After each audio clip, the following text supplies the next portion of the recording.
Excellente année 2025. Nous espérons que vous y trouverez votre compte et que vous en profiterez avec vos proches. Pour 2025, nous avons sélectionné pour vous 7 conseils pour mieux réussir votre année. Numéro 1. Évaluez votre année 2024. Plusieurs commencent une nouvelle année sans faire le bilan de l'année écoulée. Il est important d'identifier et gérer les réussites et les axes d'amélioration car les nouveaux jours sont généralement inscrits dans la continuité des anciens. 2. Posez-vous la question pourquoi.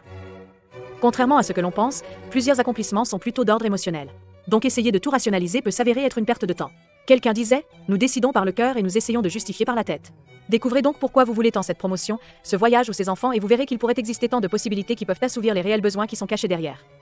3. Posez-vous la question comment. La meilleure manière de mieux aborder l'inconnu est parfois de savoir comment on a fait pour réussir ou non le passé. En analysant nos comment, nous découvrons généralement si le résultat obtenu est uniquement lié à nos actions ou pas. Une fois que l'on connaît les bons résultats qui ne sont pas dus à la chance, on peut en faire un système. C'est-à-dire, trouver un moyen de le répéter encore et encore.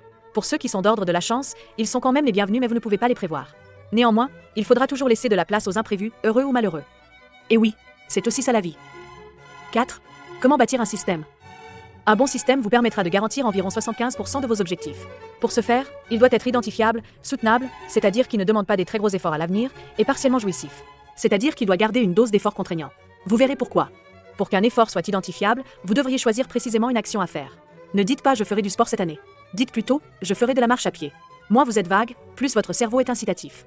Pour qu'un effort soit soutenable, il doit être à votre portée, c'est-à-dire ajusté à vos conditions normales. Exemple, vous aimeriez diminuer l'impact de votre smartphone sur votre santé, commencez par l'ignorer la matinée, à votre réveil ne fût-ce que pendant 30 minutes. N'allez pas trop vite, cela ne sert à rien. N'oubliez pas, les petits pas font des longues distances.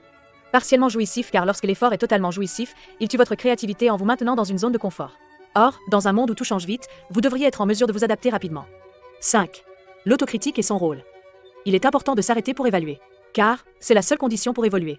L'autocritique n'est pas une comparaison par rapport aux autres mais par rapport à là où nous devions être au moment de l'autocritique. Numéro 6. Choisissez vos anges gardiens. Il est important de vous soumettre à un œil extérieur pour mieux apprécier vos avancées. Notre esprit a tendance à grossir nos accomplissements et amoindrir l'impact de stagnation. Un regard extérieur est un bon remède pour nous équilibrer et nous discipliner. Enfin, numéro 7. Le contentement. Il s'agit ici d'apprécier tout le chemin parcouru et de se donner une bonne tape dans le dos. Vous êtes reconnaissant pour les efforts et l'aide dont vous avez eu accès et vous vous rafraîchissez pour la suite. Voilà, c'est terminé.